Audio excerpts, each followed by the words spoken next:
Good morning and welcome back to another special edition of Gary's Movie Emporium.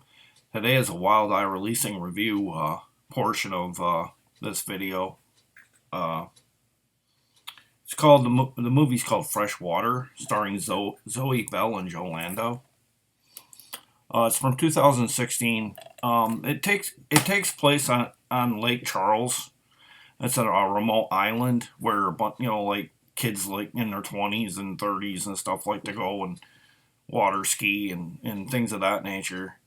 The movie was directed by, I believe his name's Brandeis Berry, and he also did his I guess it's his wife maybe, Brandy Berry, did the screenplay. And the cinematographer for this was Travis Hoffman, and it was produced by Faisal uh, Al Saja, and Christopher Blower.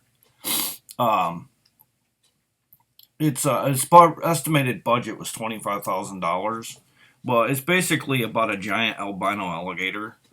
It's revealed later on in the movie how the alligator got there. I'm not gonna say because it's kind of a major spoiling point for the movie, and I don't want to say what happens because it's kind of absurd, really. I mean, the when it's revealed, it's kind of absurd. But it stars Zoe Bell Lando, like I said, but it also stars Amy Pafra and Allison Hayslip. Uh, it wasn't a bad movie at all. It was. It kind of felt like a lot of the times when I'd watch the Sci-Fi Channel, Sci-Fi Saturday block that they'd have on Sci-Fi. Some of the CGI is kind of on the cheesy side, but I know what I'm getting into because I'm used to the Lake Placid sequels not really having the top tier budget and I don't know. It just, I mean, it wasn't. I can't think of the name of the one that went theatrical. It wasn't on the level of that one where the girl was trapped in the basement and the alligator was trying to kill her and her father. It wasn't on that level by any means, but I didn't expect it to be.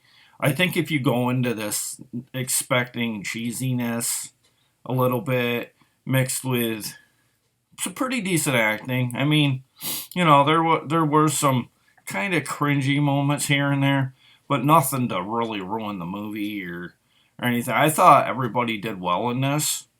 Uh, some of the people that stood out in the movie for me was Sheriff Jones. He looked very much like a young Mel Gibson in this, and I almost thought it was Mel Gibson. I'm like, Mel Gibson ain't in this, is he? Because he had the mannerisms of Mel Gibson. He acted like Mel Gibson. I'd like to see him in more movies. They had the movie Batty that more or less met his maker. I'm not going to say his name, but there was a kind of a quirky deputy in this as well named Clyde. He was in this. Um, then Brenda Gray was the main focus of the movie, pretty much. She was the gator expert or the wildlife ecologist that was brought in to investigate why these all these people were being killed in the town because like stuff wasn't making sense to her, and she was just like trying to rack her brain on what was going on. And at first, there was times she thought it was possibly an alligator, but then she put pieces together, and then like, oh, she just it's just that it's like it was trying to keep you on the edge of your seat, like what's going on, like a mystery, kind of almost like a Scooby Doo mystery, like what's really going on with these deaths in this lake. Uh, like I said, it's later revealed what exactly is going on. I'm not gonna give that plot point away, but filming locations were done in Los Angeles in this one as well. It's estimated that its budget was 25,000, and that its box office was also 25,000. So I don't know if it broke even or what. Music was done by Deanna Lasker as well. So I liked the acting for the most part. There, like I said, there were some cringy moments in this one, but I would I would probably give this a thumb and a half up. It wasn't great by any means. Wasn't terrible. It wasn't quite on the level of some of the ones I've reviewed in the past, but it went by rather fast. My only complaint is it felt something like off the Sci-Fi Channel more than like straight up horror. It was more like a monster run amok nature kind of thing. Like they're kind of like all gelled together. They're like all pretty much the same kind of movie, and I've gotten to the point where I'm kind of like trying to stay away from those, but they're not. It wasn't bad. It wasn't like I wasted my hour and a half or anything, but it could have been a lot better in parts. But I thought they did well with the budget, though. So I mean, there's no complaining here. I think the 2.6 on the IMDb scale is rather being unfair, because I honestly think it should be up around the 6.5, 7 range, somewhere around there. Not one of the better Wild Eye ones I've done, but not horrible either.